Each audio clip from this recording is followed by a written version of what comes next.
वर्तमान बड़ खबर बहु चर्चित पुलिस एसआई चाकरी जालियाती घटनार मास्टरमाइंड कहुवा शंकर पृष्टि सह 7 जनक जमीन को नहीं आज होइछे सुनानी। घटनार मास्टरमाइंड शंकर पृष्टि सुरेश चंद्र नायक अरविंद दास जमीन आवेदन सुनानी आसंता 20 तारीख को घुंची।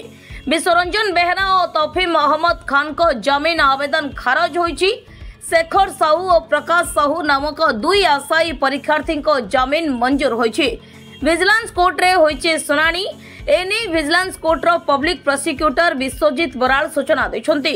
पुलिस एसआई चाकरी जालियाती घटना रे 126 जन गिरफ होई कोर्ट चालाण होइतिले।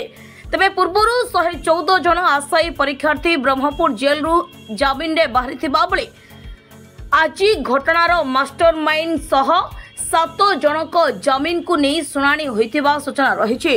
विजिलेंस कोर्ट रो पब्लिक प्रोसिक्यूटर विश्वजीत बराल एने सूचना देथिबा जणा पड़िछि।